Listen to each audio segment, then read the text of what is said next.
Okay, so again I welcome you all. इस video में हम देखेंगे सोर्सेस, जो अपने यूनिट वन में एक टॉपिक है सोर्सेस। सोर्सेस उसके बारे में देखेंगे। तो सोर्सेस का अगर एक ब्रॉड क्लासिफिकेशन देखें तो ये ऐसे एलिमेंट्स होते हैं जो कि सर्किट में एनर्जी को डिलीवर करते हैं। मतलब इनका जो जॉब है, it's job is to deliver the energy in the circuit. Okay, to do some work. Okay, ये एक हो गया। दूसरी चीज अगर इसको देखते हैं तो जो सोर्सेस होते हैं ना, ब्रॉडली दो तरीके के होते हैं। एक होता है वोल्टेज सोर्स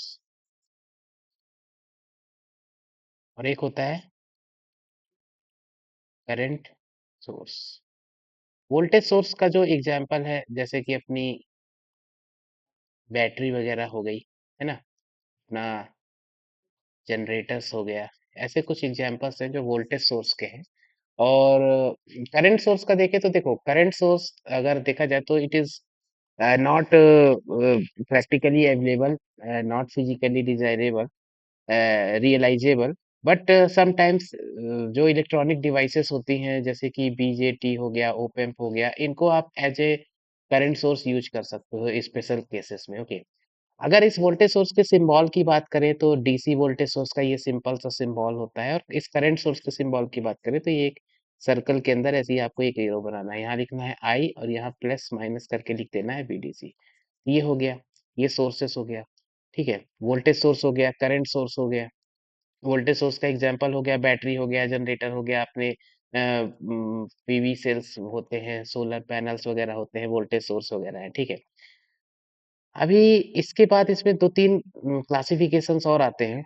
एक आता है आइडियल एंड प्रैक्टिकल सोर्सेस। ठीक है, एक होता है आइडियल, अगर हम बात करते हैं वोल्टेज सोर्स, और एक होता है practical voltage source. Okay, ideal voltage source and practical voltage source. और सिमिलरली एक क्लासिफिकेशन और आता है आइडियल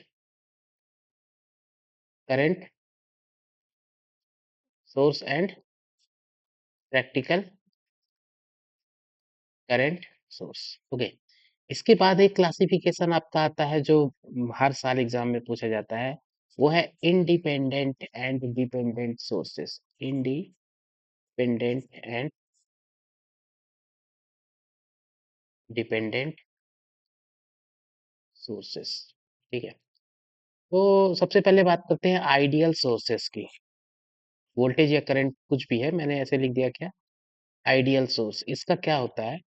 तो आइडियल सोर्स का अगर एक लाइन में मैं कुछ कहना चाहूँ, जैसे कि मैंने बोल दिया ये एक सोर्स लगा हुआ है, ये है वोल्टेज सोर्स, और मैंने बोल दिया इसका वोल्टेज है 10 वोल्ट। अब आप क्या करोगे, इसके क्रॉस लगाता शुरू करते हो लोड, या आपने लगा दिया लोड, आपने थोड़ा सा लोड और बढ़ा दिया, आपने लोड और बढ़ा दिया, आपने लोड और बढ़ा दिया, आप लोड बढ़ाते जा रहे हो। अगर देखा जाए ना, तो इस लोड, हर एक लोड एक करंट को कैरी कर रहा होगा। ये करंट कैरी कर रहा है, ये करंट कैरी कर रहा है, ये एक I3 करंट कैरी कर रहा है, एक I4 करंट कैरी कर रहा है। और ये करंट, सारा का सारा करंट कहाँ से ओरिजिनेट हो रहा है? सोर्स से। I1, I2, I3, I4, even और बढ़ रहा है। मतलब इस सोर्स के अंदर इतनी कैपेबिलिटी होनी चाहिए कि सारे के सारे लोड्स को फीड कर सके, सारे के सारे लोड्स को क्या कर सके, फीड कर सके, और अपना ये जो 10 वोल्ट का इसका पोटेंशियल है ना, ये चेंज ना हो।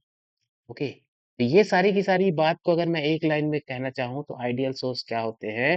तो ideal sources are those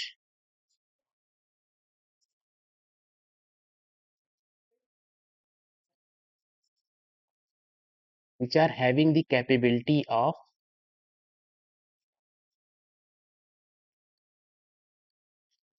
which are having the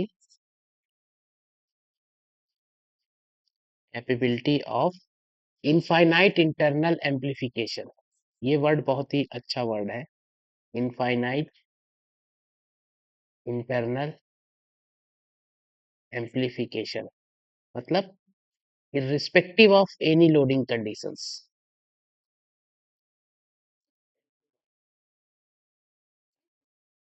Irrespective of any loading condition.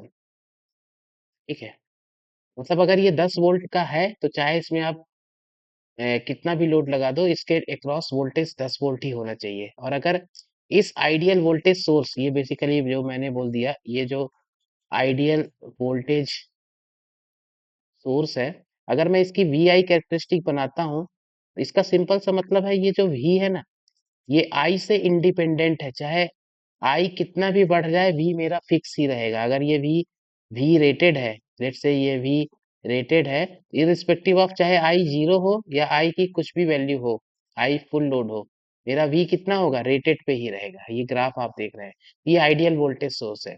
Similarly अगर सेम डिफरेंशन हो जाएगी आइडियल करंट सोर्स की, बस यहाँ पे क्या करना है, यहाँ पे आपका जो आई है ना, आई वो किससे इंडिपेंडेंट है, वी से। तो ये एक फ्लैट लाइन चल रही है आई की। ठीक है, तो ये आइडियल करंट सोर्स हो गया। ठीक है, ये चीज प्रैक्टिकली पॉसिबल है, ये थ्योरेटिकली पॉसिबल है। ये हो गया ideal voltage source, ideal current source. अब बात करते हैं प्रैक्टिकल वोल्टेज सोर्स की।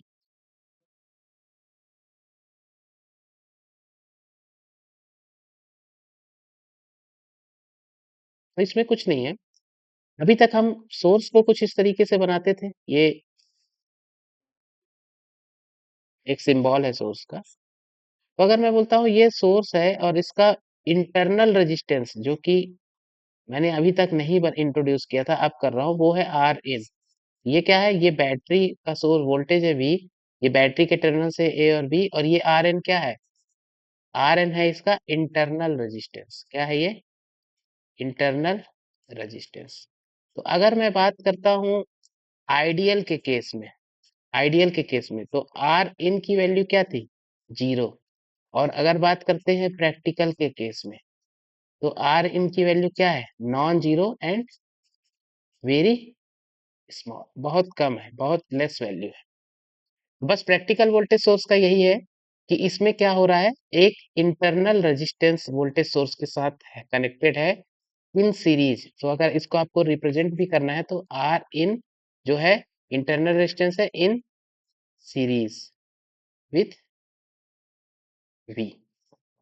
तो ये जो मैंने सिंबल बना दिया, ये प्रैक्टिकल वोल्टेज सोर्स। कोई बोलता है प्रैक्टिकल वोल्टेज सोर्स का सिंबल बनाओ, तो ऐसे जल्दी से कुछ इस तरीके से आप बना सकते हैं। पॉइंट ए हो गया, ये पॉइंट बी हो गया, this is V, this is R in only. वही चीज यहाँ पे भी बनी हुई है। जब आप इसकी वी आई कैरेक्टरिस्टिक बनाते हो, तो ये सिंपल ये बोलता है कि जैसे जैसे आप आई बढ़ाओगे, वी थोड़ा सा आपका डिग्रेड होता जाएगा। तो ये अगर मेरी एक रेफरेंस लाइन थी, ये जो ड्रॉप है ना, ये ड्रॉप बढ़ता जा रहा है। क्यों, क्योंकि सारा का सारा करंट इस आर इन में एक ड्रॉप बनाता चलेगा, आई इंटू आर इन, जो भी यहाँ पे जा रहा होगा, जो भी यहाँ रेजिस्टेंस लगे होंगे, तो वो ड्रॉप बढ़ता जाएगा। तो आपका टर्मिनल वोल्टेज जो ए और बी के क्रॉस मिल रहा है, वो क्या होता जाएगा, कम होता जाएगा। तो ये आपका हो गया प्रैक्टिकल वोल्टेज सोर्स। सिमिलरली अगर बात करते हैं प्रैक्टिकल करंट सोर्स की,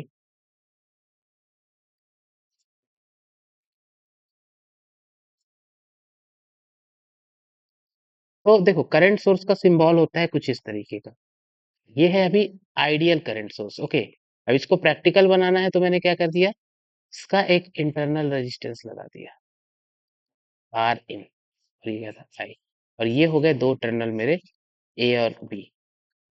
तो यहाँ पे क्या लगाना है आपको, आर इन। आर इन क्या है, इंटरनल रेजिस्टेंस है, इंटरनल रेजिस्टेंस है। कहाँ पे कनेक्टेड है, पैरेलल में कनेक्टेड है, पैरेलल कनेक्टेड। और अगर मैं आइडियल के केस की बात करता, जब अगर मैं बोलता हूँ ये आइडियल करंट सोर्स का ऐसा सिंबल बन रहा है, this is the ideal current source, तो बताइए इसमें इंटरनल रेजिस्टेंस कितना है, इसमें इंटरनल रेजिस्टेंस है इनफाइनाइट, क्योंकि यहाँ पे कोई कनेक्शन नहीं है। ठीक है ना, सिंपल ए और बी टर्मिनल्स दिए हुए हैं, और यहाँ पे इंटरनल रेजिस्टेंस कितना हो जाएगा, पैरेलली कनेक्टेड है, और ये होता है वेरी हाई। तो अगर मैं देखता हूँ इसको आर एन आई लिख देता हूँ, और इसको लिख देता हूँ आर एन वी, तो क्या रिलेशनशिप बन रही है अपनी? R in I is greater than R in V. एक चीज ये हो गई, ये जो इंटरनल रेजिस्टेंस से कहाँ पे कनेक्टेड था? पैरेलल में। और वोल्टेज सोर्स का इंटरनल रेजिस्टेंस कहाँ पे कनेक्टेड था? सीरीज में। ठीक है, तो ये हो गया ideal voltage source, ideal current source, practical voltage source और प्रैक्टिकल करंट सोर्स। तो अगर आप इसका भी बनाते हो वी आई कैरेक्टरिस्टिक, तो वो अगर ये रिफरेंस है, इस बार के केस में कैसा हो जाएगा? ऐसा आई बनने लगेगा, सिंपल। ठीक है, तो यहाँ पे एक चीज नोट में आप जरूर लिखिएगा कि जो internal resistance of practical current source, तो मैं शॉर्ट में लिख रहा हूँ, R and V is always connected in series. ये इंपॉर्टेंट है, कनेक्टेड इन सीरीज। और जो internal resistance of practical current source है, that is R and I, that is connected in parallel. ठीक है, आगे आगे भी देखेंगे, सोर्स ट्रांसफॉर्मेशन में भी इसका काफी यूज है। इन सब के बाद जो अगला डिस्कशन आता है वो आता है, हमने इंडिपेंडेंट देखा यहाँ पे। ठीक है, ये सारे के सारे इंडिपेंडेंट सोर्सेस थे। तो यस, तो अब हम बात करते हैं इंडिपेंडेंट और डिपेंडेंट सोर्सेस की। इंडिपेंडेंट सोर्सेस, तो इंडिपेंडेंट सोर्सेस का जो सिंबल मैं बनाता हूँ वो कुछ इस तरीके का है। ये सिंपल मतलब जो हमारा आइडियल वोल्टेज सोर्स और आइडियल करंट सोर्स था वो बेसिकली इंडिपेंडेंट था, बिकॉज इसका जो भी आउटपुट है ना, it does not depend on the circuit parameter. तो इंडिपेंडेंट सोर्सेस का क्या लिखेंगे आप कि there output do not depend, individual output है, output not depend on circuit parameters. Okay, अब मेन बात आती है डिपेंडेंट सोर्सेस की।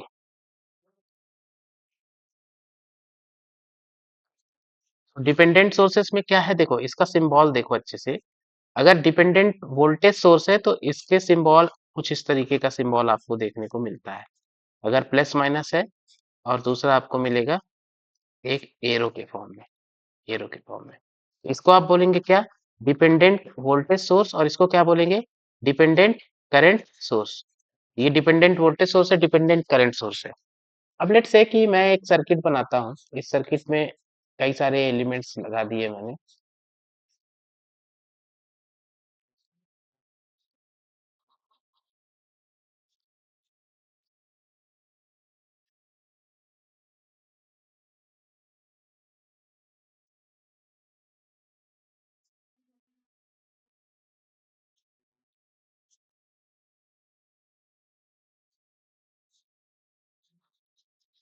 ओके, यहाँ लिख दिया प्लस माइनस, यहाँ पे एक एरो बना दी। यहाँ लिख दिया प्लस माइनस, यहाँ पे एक एरो बना दी। अब यहाँ पे लिख दिया मैंने plus minus v, this is R1, this is R2, this is R3, this is R4। अब देखो, यहाँ पे लेट से मैं मान लेता हूँ एक करंट फ्लो हो रहा है I1, और यहाँ पे मैंने लिख दिया, ये जो ये सिंबल किसका है? डिपेंडेंट करंट सोर्स का। और यहाँ मैंने मैंने लिख दिया 2I1, इसकी वैल्यू कितनी है? 2I1। और इस ये सिंबल किसका है? डिपेंडेंट करंट सोर्स का। इसकी वैल्यू मैंने लिख दी लेट से 3I1।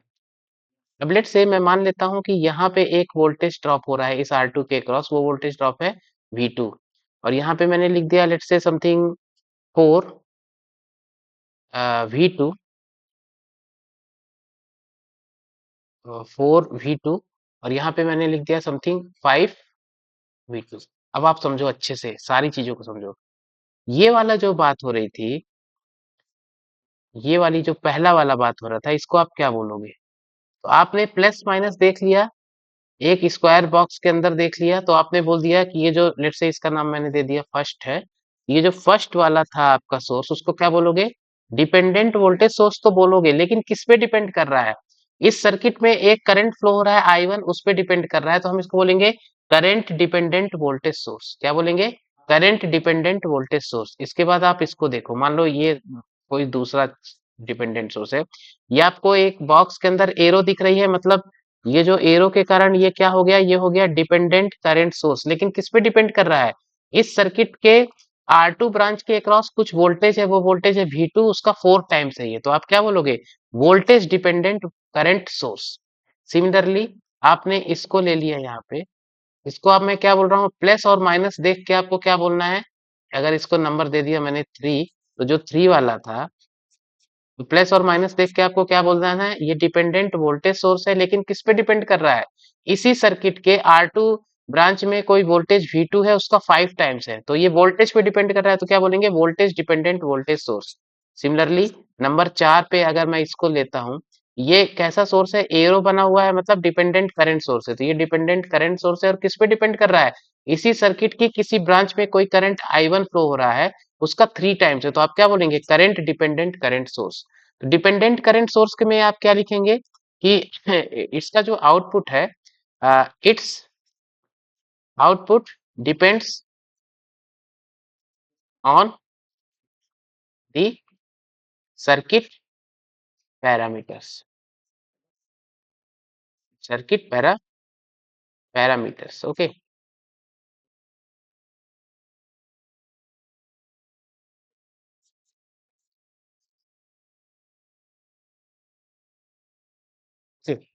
It's output depends on the circuit parameters, और इसका क्लासिफिकेशन क्या क्या है? Current dependent voltage source, voltage dependent voltage source, voltage dependent current source and current dependent current source. और सिंबल क्या है? डिपेंडेंट वोल्टेज सोर्स का ऐसा है, डिपेंडेंट करंट सोर्स का ऐसा है। अगर आपने इसमें अब आपको सामने 1 2 3 4 एग्जांपल लेके मैंने बताया उस चीज को, ठीक है? तो ये चीजें हो गई अपनी किसकी? डिपेंडेंट करंट सोर्स की हो गई। तो इस तरीके से भी क्वेश्चन आता है, इसको भी आप अच्छे से नोट करें। अब देखो होता क्या है, अभी रिसेंटली हमने नोडल और मेश एनालिसिस फिनिश किया है, लेकिन अभी वहां पे हमने सोर्सेस इंडिपेंडेंट सोर्सेस लिए थे। अभी इसके अगले वीडियो में मैं डिपेंडेंट सोर्सेस को लेके नोडल और मेश की एक प्रॉब्लम को सॉल्व करूंगा। Okay, so thank you for watching this video.